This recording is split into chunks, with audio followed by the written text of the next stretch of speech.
So people, prepare to be shocked and amazed. I, Damian Skyfire, am a big fan of professional wrestling. Now I know I'll give you a minute to let that sink in at some point. I know you're absolutely shocked and absolutely stunned. It's right up there with the dinosaurs being dead as far as earth-shattering news goes. But yeah, I'm a massive wrestling fan. Have been since I was about 9 years old. And as a wrestling fan, you inevitably hear the same old from people who aren't wrestling fans. As a matter of fact, whenever I bring up the fact I'm a wrestling fan in a new environment, I inevitably hear the good old cry of, Ew, that wrestling shit? which is usually followed by the inevitable follow-up of, Like, oh my god, you do know that stuff is fake, right? because evidently why would a wrestling fan know what they're watching at all, right? So how do I watch that fake crap? Well, my dear democracy, allow me to run through the reasons why I am and always will be in love with the sport of professional wrestling. Now, we know what we're watching, people, okay? People who don't like wrestling seem to think we're all a bunch of dumb schmucks who don't know what we're watching and we're wasting our time. We know exactly what we're watching. 99.5% of wrestling fans do know what they're watching, and we do understand that it's not all real. But then again, here's the shocking thing. Neither is a majority of the stuff on television. Pick a genre. Pick any genre. Comedy, drama, even those reality shows which for some reason just will not die are scripted in some way, shape or form. We get it. But it's the characters, much like anything, that draws us in. It draws me in. That's one of the things that draws me in, is the characters. I mean, where the fuck else can you see a guy that dresses up like a breakdancing skeleton playing air guitar on a steel chair? Outside of professional wrestling. Where would you see it? And where else can you see said breakdancing skeleton take on a guy that dresses up like a cyclops? No other sport has that kind of thing going on. No other TV show has that sort of thing going on. Only in professional wrestling could you see people like Lapaka and Cyclope, off the top of my head. Now a lot of you people are probably thinking, where the hell did those come from? Off the top of my head, Cyclope, okay, it was just a random example of a luchador with a unique gimmick and a unique look. But Lapaka's always been one of my favourite luchadors. Luchadors are wrestlers from Mexico, right? Lucha Libre is a little bit different in that it carries more tradition and culture to it than traditional American professional wrestling. But one of my all-time favourite luchadors is Lapaka.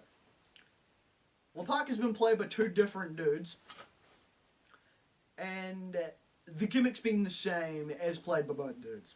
Basically, he's an homage to Mexico's Day of the Dead.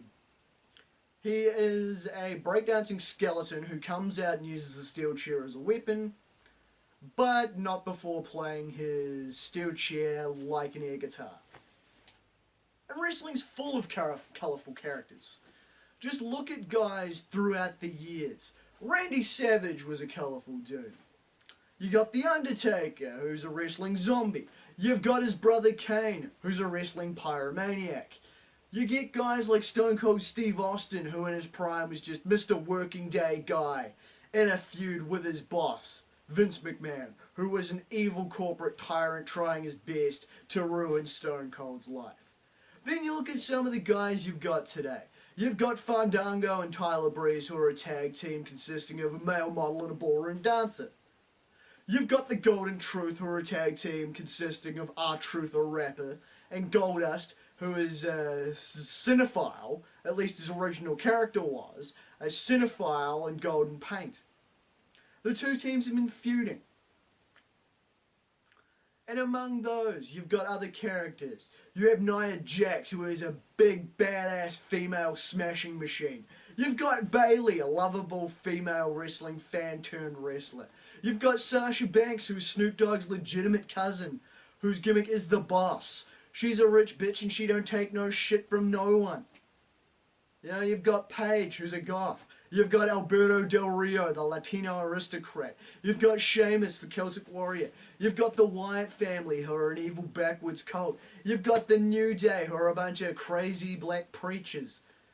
Each and every single character in wrestling is an interesting one.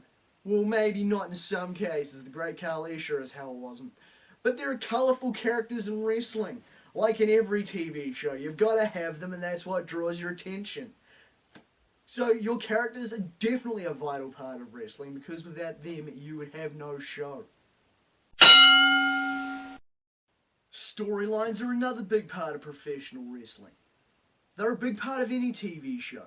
Name me any sitcom, name me any drama, name me any reality show. Name me anything on TV that hasn't had a long-running storyline. Name me any long-running successful TV show that hasn't.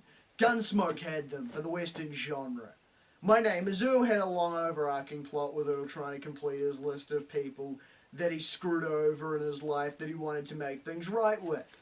And professional wrestling has them too. Professional wrestling has some really, really engaging ones. One of the most beloved storylines of all time was the NWO invading WCW in 1996.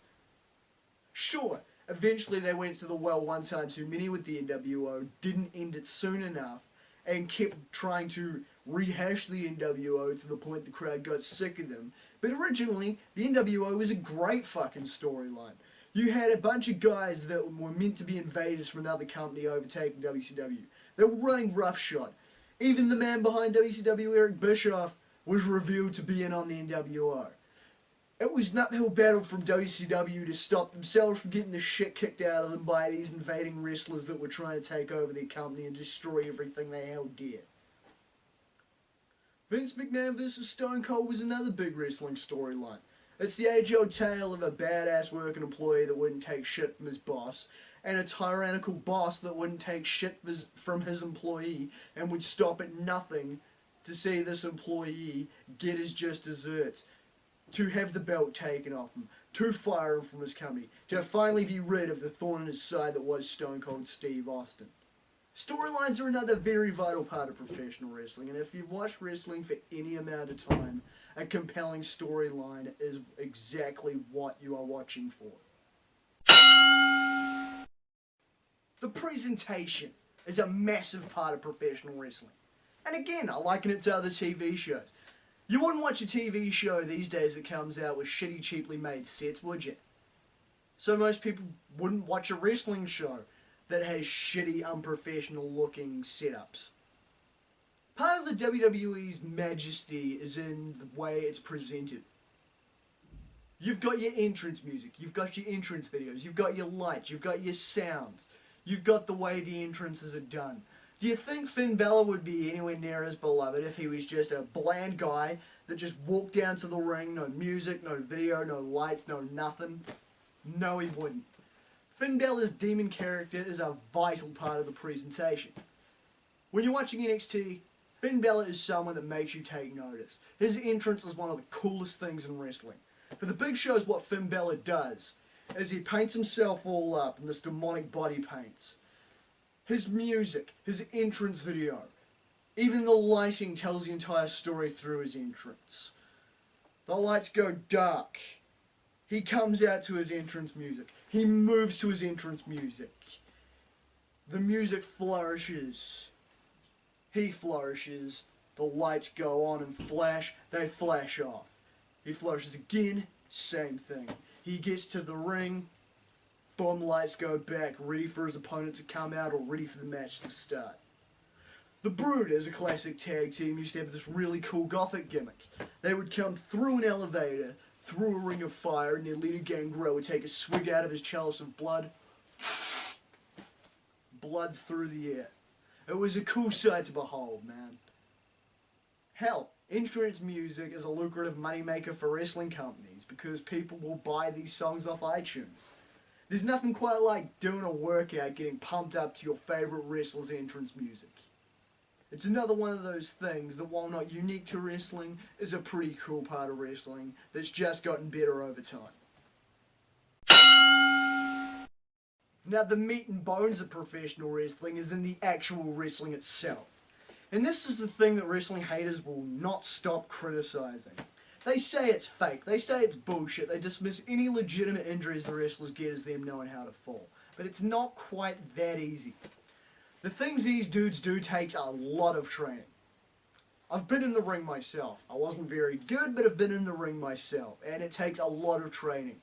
Your body feels like a wreck the next day after all that bumping. But the moves are a big draw in wrestling.